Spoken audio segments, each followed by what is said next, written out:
Thanks for purchasing my Right or Wrong lesson over Roy Nichols solo.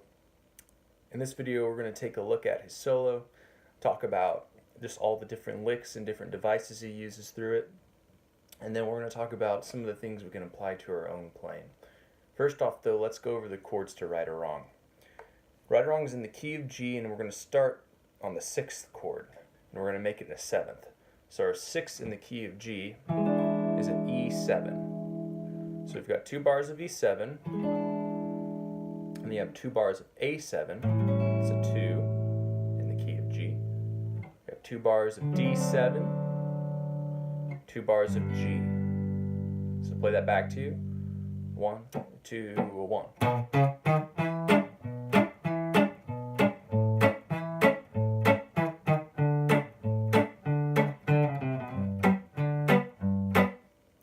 And now, after that, we have a next section where we go up to the 3 minor chord. This is a B minor 7 for a bar, and then we go to an E7 for a bar.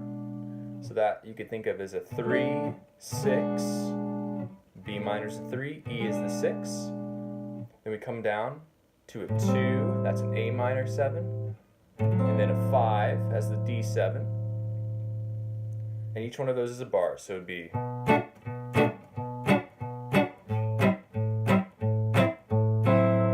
that D7 is going to now move up to an A7 as a 2-7 chord, now to a D7,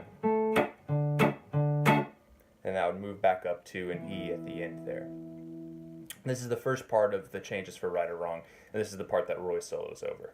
So the whole progression is going to sound like this: 1, 2, 3, 4, 1.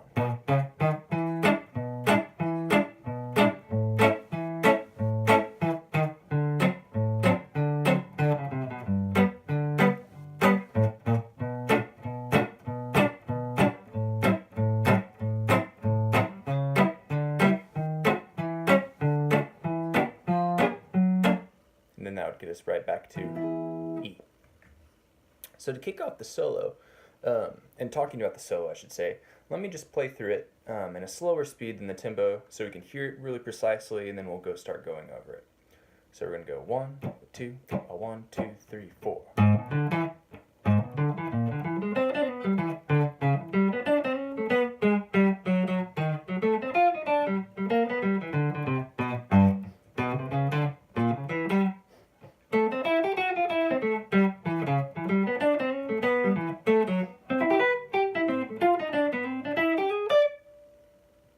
Alright, so getting us right into it, we're starting off in this E7 chord, or just a normal E chord out of our C cowboy chord shape right here, but just moved up to the 7th fret, and we're starting on the 3rd of it, the G sharp, and we're just playing up the arpeggio, so G sharp, B, D, E. If we wanted to follow this pattern all the way up the chord, G sharp, B, D, E, G sharp, B, D, E, G sharp, B.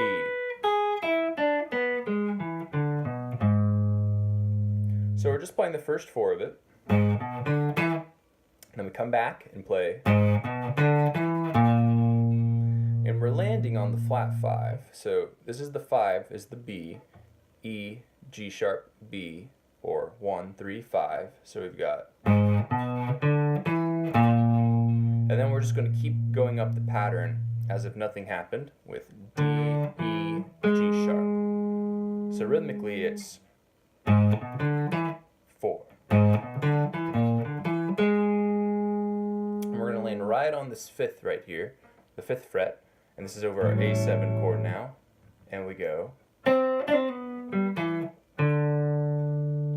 what's happening here is we're playing, so it's a pick, hammer on, the 7th, pull off, slide. That's a kind of a little lick that Roy would do quite frequently with just major scale notes or in anything really, where he would play a pick, hammer on, pull off, slide down. And now we're coming back down. So that's 4, 5, 7, and then landing on 5 right here. So what's happening, we're playing out of this A7 chord, out of an E shape, but we're really highlighting an E minor chord. An E minor chord in this scenario is the substitution for an A7 chord. Talked about this in our other videos in this series, but if we have an A7 chord resolving to a D, we think D is the home key. We're really emphasizing the minor 2 chord over the A7 chord. So that's an E minor over an A7, which goes to a D. For guys with the jazz background, that's called a 2-5-1. 2 minor, 5, 1. Another simple way of doing it is just taking whatever chord you're on and counting up 5 notes in the major scale. A, B, C, D, E. 1, 2, 3, 4, 5. Turning that 5th note into a minor chord. So we're playing a minor arpeggio right here.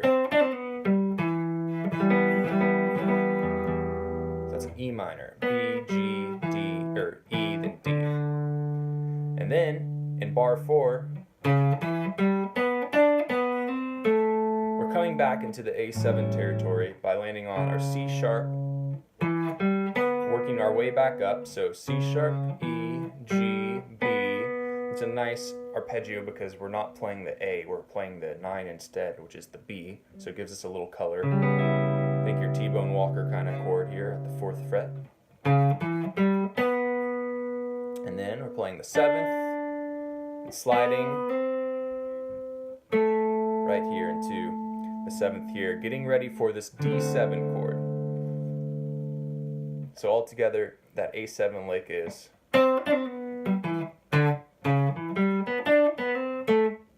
And now we're at the D7 and 5, and we're going to go.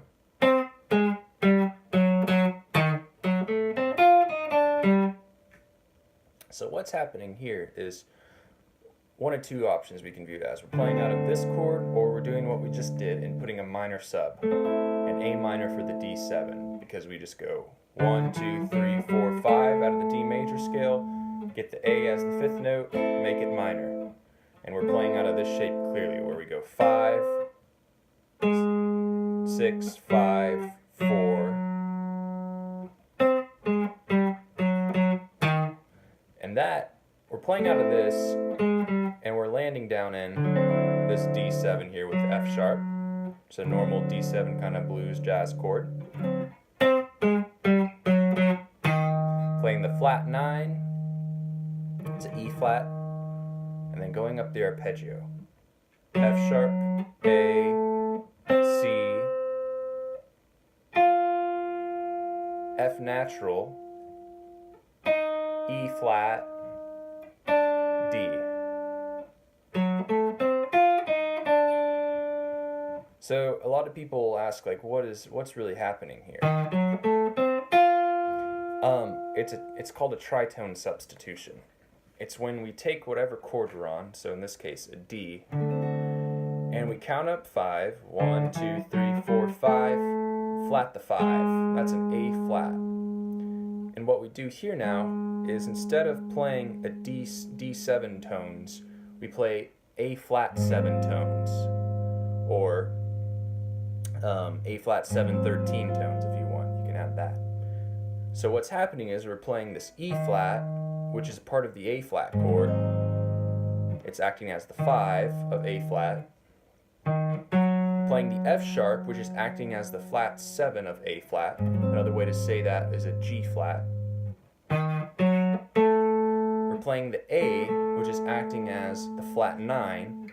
B flat would be the 9. A is the flat 9. It's that sound. The C and D would be the flat 7, but in A flat, it's our 3rd. The F natural, that's our 13. The E flat, that's our 5. And then we'd resolve to our G chord right here. So we'll talk about that in a few minutes here, really in depth, but just know that that's called a tritone substitution, when you outline a 7th chord based off the flatted 5th note of where you're coming from. So we're coming from D, go up 5 notes, flat the 5, build an arpeggio off of that chord. So what's happening is here we're going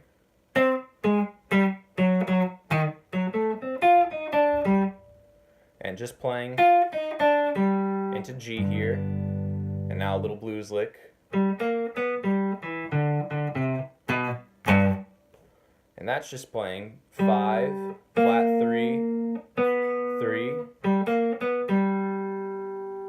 I'm sorry. It says 1, flat 3, 3, or the 5th fret, 3rd fret, 4th fret,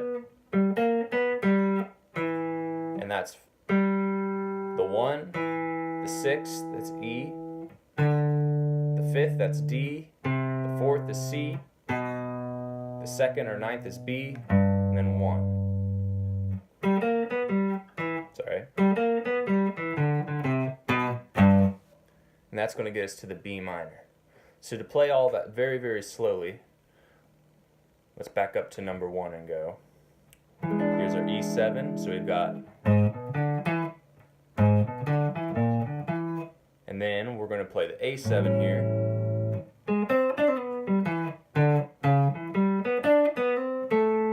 Now here comes our D7, or our A flat for the tritone substitution. Here's our G. Alright, now we're on to the next section with our 3 minor. Alright, so our B minor, we're going to first start on our 2nd fret here and go 1, just working up from the first note of B minor, the B, chromatically up to the 3rd, the D. So 1, and then for the E7, we're playing this. We're going 1, 4, 2, 5. Now, this technically is a B flat diminished arpeggio. We've got B flat, up 3 frets, 1, 2, 3, D flat, minor 3rd up to the E, up 3 frets, or minor 3rd up to the G. And what's happening here is instead of playing a B minor to an E7, he's playing a B minor to a B flat minor. And if you want, he can put in the diminished here. And all that is like what we were previously talking about, a tritone substitution. Take your E, go up 5, now down 1, there's our B flat. Let's build a diminished chord or a 7th chord off of it. You can go either way. So that's what he's doing here, just playing a B flat diminished. So we've got 1, then we get to the A minor. We're playing out of this A minor chord shape right here at the 5th fret, our A minor pentatonic kind of box, and we're going 1,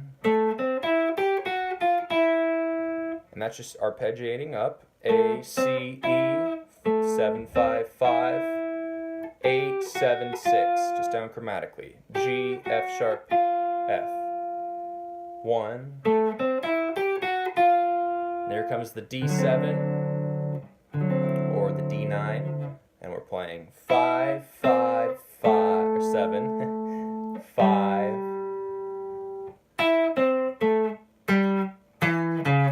and we're anticipating the A7 chord there. So we're just coming down this A minor arpeggio.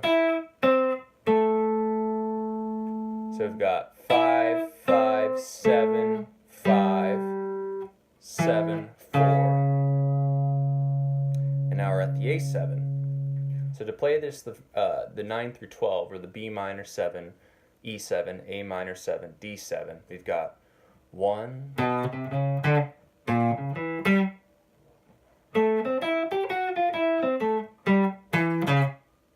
we're going to wait a half beat for the A7 and go 1.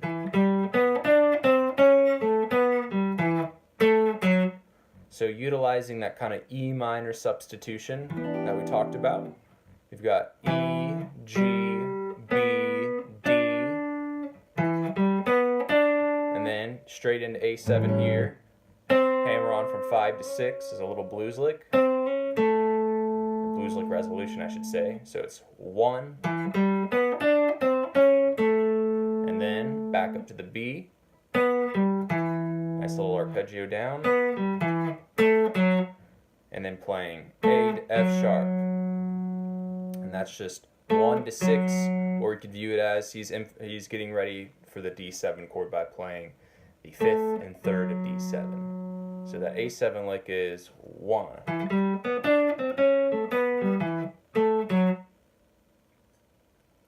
And then we've got a D7 here, and we're coming up to our 10th fret and going, sorry.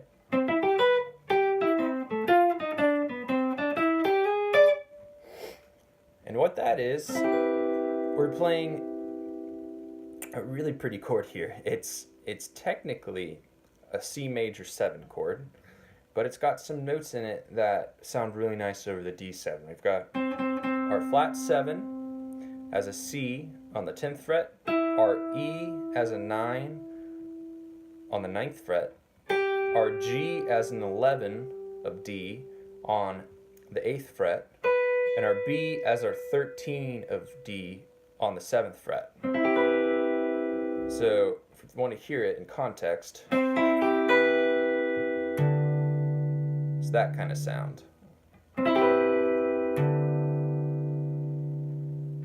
So we just play straight up the chord, triple it, and then come back down, coming down to this A here.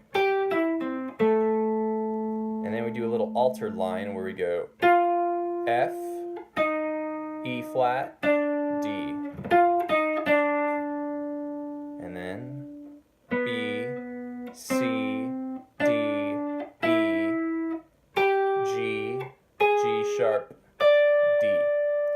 And this is just really getting us ready for that E7 chord again.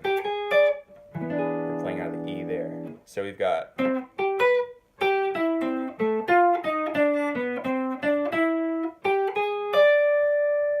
now for this altered line, you can think of that tritone substitution because we're emphasizing or let me back up here. The tritone for D is 1, 2, 3, 4, 5. There's our A, go down a half step. There's our A flat, so it's an A flat chord. And we're throwing in the F there, which is the 13. And then we've got our B. That would be the flat 3 up to our normal 3, and then throw a D and E in there. We've got a flat 5 for the D, and then our E is a flat 13. You can see it like that, or you can see it as he's just coming up a D scale right there, going to get ready for the E again. Either way, don't overcomplicate it. But that first little thing is definitely out of an A flat, because it's very reminiscent of the earlier lick where he goes 1. So altogether, 13 through 17, or A7, D7 into E7 sounds like this. 1.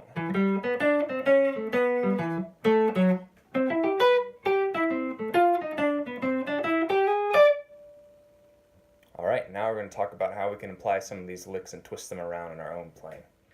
Alright, so to